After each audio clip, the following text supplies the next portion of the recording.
Welcome back to the Garden of English. Yes, that's awesome. I'm Tim Freitas. It's a well-established fact that reading poetry can be hard. And if reading it is hard, then writing about it can be too. But I've been providing you with tips and tricks in my past poetry videos that will help you both read any poem that you could ever see and write about that same poem. And all of this works especially well on your AP Lit exam. If you haven't seen my prior videos in this poetry series, I'm going to encourage you to watch those before you watch this video. Just do it! Doing so will allow this video to make significantly more sense. All of these videos in the series are linked in the description right below this video. And right down there, you can also find the like button, the subscribe button, the super thanks button, and even links to GOE merch where you can grab some t-shirts, sweatshirts, stickers, and more. In our last video, we wrote topic sentences in response to the Ozymandias poetry prompt. This may seem backwards, but trust me, it's not with poetry. It's actually way easier to write topic sentences for a poetry essay before writing a thesis statement. When you write a thesis for just about any lit prompt, you can use the template that's about to show right up on your screen.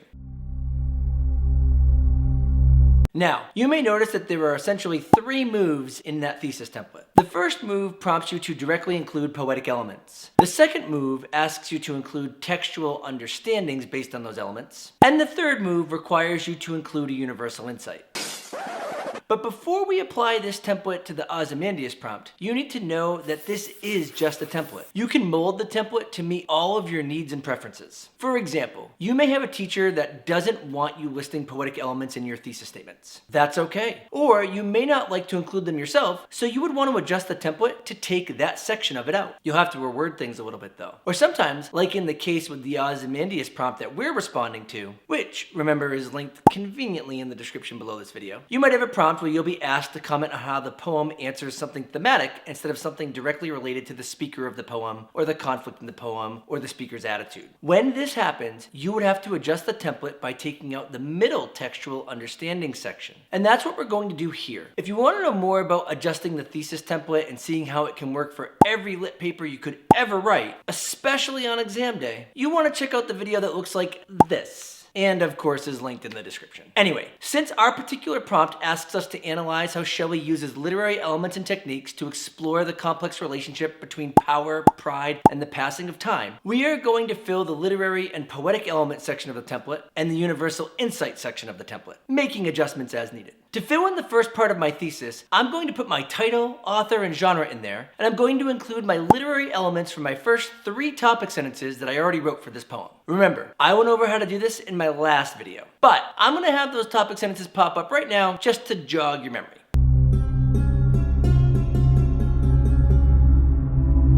Since my 4th topic sentence is holistic in nature and will actually work as the first sentence of my poetry conclusion, I don't need to include any of the literary elements from that sentence in my thesis statement. That won't be necessary. Anyway, the beginning of my thesis would read like this. In the sonnet Ozymandias, Percy Bysshe Shelley develops a frame narrative, contrasts the works of a tyrant and an artist, and highlights a boastful yet presently unsupported claim. You may notice how I substituted the word develops for presenting when I included my first poetic element in my thesis template. This is what I mean when I say that you can make the template work for your needs and how you write. I chose to change the verb because I didn't want to sound too redundant when I used the verb presenting in the first topic sentence. You'll also notice that I changed my wording a little bit with my literary and poetic elements. You don't have to do this, but I like to so I don't sound too repetitive. Synonyms are your friends. Now, because the prompt for this poem requires me to make an observation about the relationship between universal ideas, I'm going to cut out the in order to section of the thesis and tag on the ending universal insight. So now, my whole thesis would read like this. In the sonnet Ozymandias, Percy Bysshe Shelley develops a frame narrative,